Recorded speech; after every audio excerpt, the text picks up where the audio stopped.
Howdy folks, Tex Grebner here with Tex Grebner Outdoors. Hope you guys are ready for your Tex Grebner Outdoors Saturday morning cartoon awesomeness. Now if you guys are in the market for some high-end hunting ammunition between 30-06 all the way up to 505 Gibbs, check out my friends over at Aria Ballistic Engineering. If you guys are looking for a discount on all your Trad Life supplies on orders over $100, use the code of Tex Grebner in your checkout and it will give you free shipping on orders over $100. Now, if you guys are looking to get some armored arrows from Ethics, you can get the insert-outsert combo at 10% off by using the code of TGO10 in your checkout at Ethics Archery. However, Three Rivers Archery does stock Ethics Archery equipment now as well. Now, I hope you guys are going to enjoy this week's episode of Tex Grebner Outdoors because I'm giving you my spin on the classic egg loop knot. Anymore I've taken to fishing in the Illinois River as opposed to the farm pond because it's more adventurous, or it seems intrinsically more adventurous, because you never really know what's going to be on the end of your line when you finally end up getting a bite when you're in the river versus the general predictability of the farm pond stuff. Now, because there are toothy critters that live in the river that are swimming around out there, I've gone from using regular line to using leaders, and you don't necessarily have to make them from scratch. However, because I don't have a boat, I have to cast really far, or as far as I can, and your bait tends to hit the water from a great height at a substantial velocity, which means that you need an egg loop knot that's going to hold your bait on there as long as it is a suitable bait for what you're trying to do.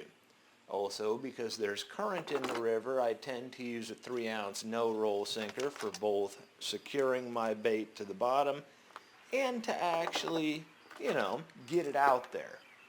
So you don't have to make these from scratch, but you can, as I've been demonstrating here. All you really have to do is make sure that you've got a hook with an eye big enough to get your leader through once you actually clip off your leader clasp so that you can snell your hook.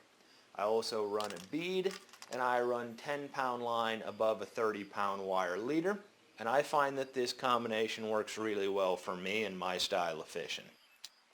Take a 30-pound coated leader, clip off the hook clasp, and then run it through the hook's eye like you were going to snell the hook. Then you can literally bait your hook and run it up over your barb, and you have a completely functional wire-rigged egg loop knot. I originally found out about the egg loop knot from Catfish and Carp here on YouTube, and I've put my own spin on it by wire rigging it. What's nice about a snelled hook like this when you're using a leader is that the hook will basically set itself, as you see here. I was trying to spear some grass carp, and the hook got set, and the hilarity ensued.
Ta-da!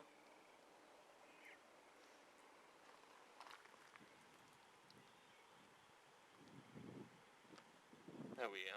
It's not a total, you son of a bitch!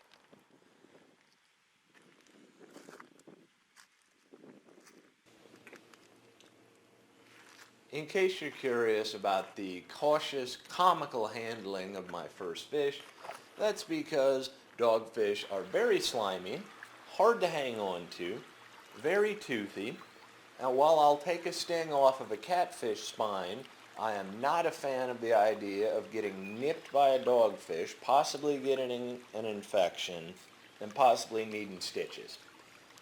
However, I came back the next day, a little bit earlier in the day. I wasn't even sure if the film was going to turn out worth a damn because of the lighting conditions off of the water.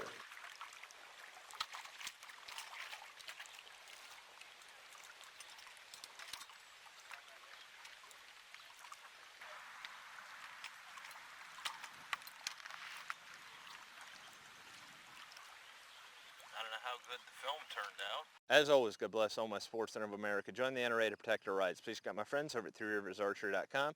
Thank you very much to those of you involved in law enforcement, you good cops out there, and those of you serving in the military ready to die for freedom anywhere. And thanks for watching Tex Grebner Outdoors.